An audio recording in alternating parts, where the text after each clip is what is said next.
Hello everyone, my name is Ian Scarfe.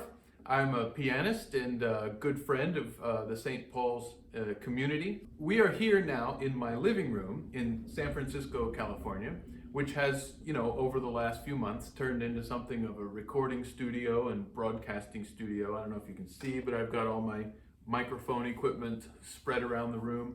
But today I wanted to give you all a tour of the what we call the modern piano. Now, this piano is not exactly a modern specimen. This one was originally made in 1924. But by the 1920s, the technology of the piano had pretty much stabilized into what we generally refer to as the modern piano. Now, the inspiring video that St. Paul's and the music program put together of the history and the mechanisms of the harpsichord kind of inspired this little tour. So I thought that I'd show you a few things that make the piano different from the harpsichord, things that have evolved over the years, and things that make it, to me, such a unique instrument with really limitless possibilities. Now, the first thing that you can probably notice, with this big case, is when you look inside, you see the gold, the gold painted frame here. This steel frame is a big reason why the modern piano evolved. Harpsichords and fortepianos and older instruments had a wooden frame. And what the metal frame means is that all of the strings that play the notes, are able to be strung at a much higher tension. And the tension allows for some of the unique things that the piano offers to really come to life. So first, let's take a look at the inside of the piano. Now here we are looking at the inside of this Steinway M.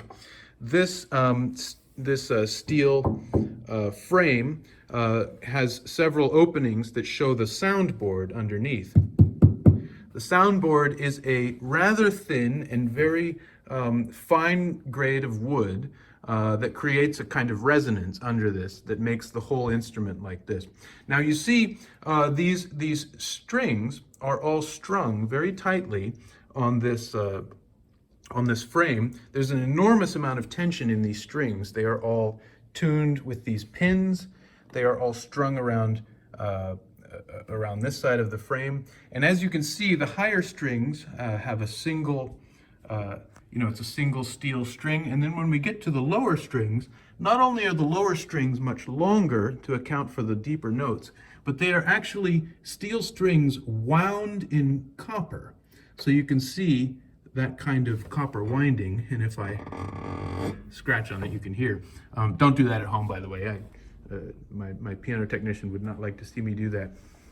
Now, continuing our exploration of the inside of the piano, you see that these strings are played by felted hammers underneath. And these felted hammers are connected to the keys. We'll get into that in a moment. But the difference here is that a harpsichord plays the strings with a little metal plectrum, a little pick that plucks the strings. These felted hammers play the strings in such a way that you can either play them forcefully and loud or slowly and softly. The other thing you see inside here is a mechanism called the dampers. These black things are connected, can we go over like that? Connected to a series of felts that stop the strings like that.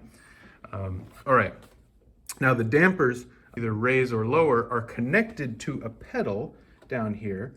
This pedal on the right will raise and lower the dampers.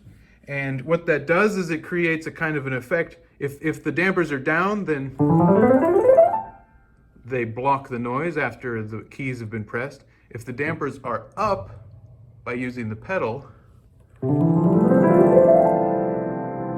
it allows all of those tones to ring out. Now, the next part of this little tour is going to take us actually inside to what the mechanisms of the keyboard do. Now, while we are discussing the pedals, I wanted to show you the other two pedals that are down here. This pedal on the left is what we call the una corda, which is Italian for one string. As you can see, each of these hammers hits 3 strings at a time, fewer if you go down to the bass notes. But the una corda was designed as a pedal that moves all of the hammers over, like that. You see them move? Now this one doesn't quite move enough to just strike one string at a time. This one strikes only 2 strings instead of 3. So what it does is it creates a slightly muted sound, not only from striking fewer strings, but also getting a more sort of soft part of the felt to touch the strings. The middle pedal is rarely used. That's called the Sostenuto pedal. What it does is it connects to mechanisms that will hold certain dampers up. So for example, let's choose a few of them. How about those? If I then press the middle pedal, it will hold those 4 up so that those 4 will ring out and the rest will fall back down. So you get those 4. That's a nice little example of how the pedals here actually translate into some actual sound. Now, this part again, I do not recommend you do at home. If you are my piano technician who comes to tune and fix my piano, better look away just in case I do something that offends you. After removing some screws, I can actually take most of this part of the piano off with great care, including this fall board, which will allow us in just a moment to actually remove the entire action of the keyboard. Now the action is basically everything that connects these keys on the keyboard to those hammers you saw inside striking the strings. If I slide this whole thing out, you will see what I mean. There we have the entire piano action of a grand piano. Now this is another thing that has evolved over the years to create this series of mechanisms that connect the pressing of the keys with the firing of the hammers. And you know, all of this is balanced so that no matter, the weight is balanced under the hands, and so that the strike of the keys can be controlled here.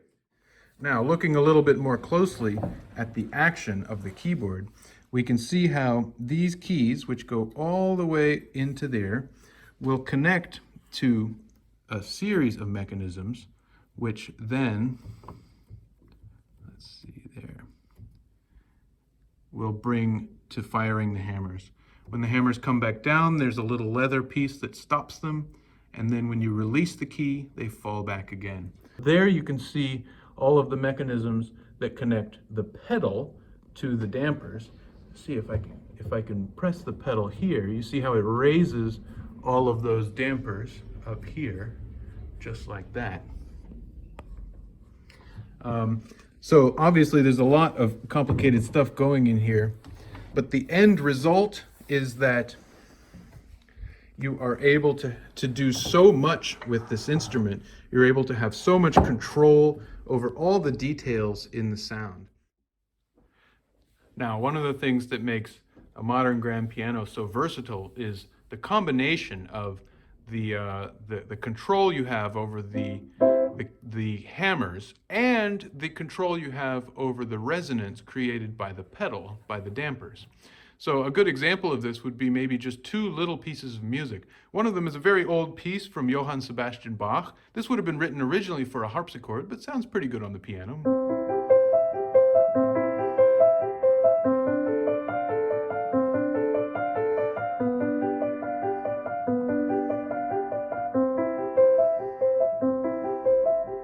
So as you can see and hear, I'm not using the pedal, but I am using my hands to hold certain notes and not others.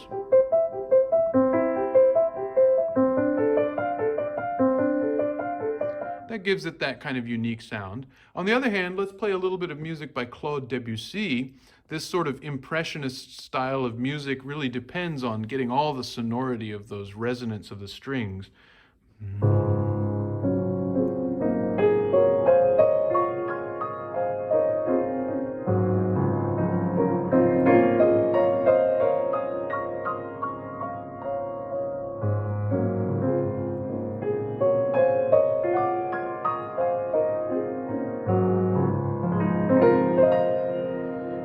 hear how you can hear and see how I just put that pedal down, raising all the dampers, and then let all of those tones ring out.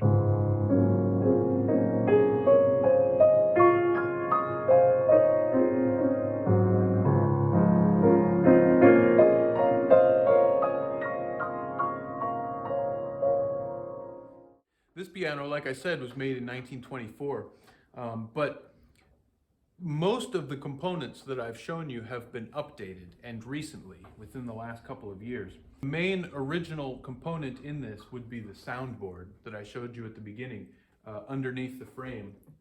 The soundboard is one of the most difficult things to replace, and it is one of the things that make the sound of each piano so unique. I'm not quite sure what they did, but in the early 1900s, in the 1920s, they made extraordinary instruments, and I think it maybe has something to do with those soundboards from 100 years ago. So much of the rest of this, the strings, the hammers, the felts, and even some of the wooden mechanisms inside the action have been replaced recently. But a lot of the components are original, 96 years old here now. And then I've also prepared some music to share with you that I actually recorded in Salem on the beautiful Yamaha concert grand that's in the sanctuary there. So thank you for being a part of this little tour. I hope you enjoyed it, and I hope you enjoy also a little bit of music.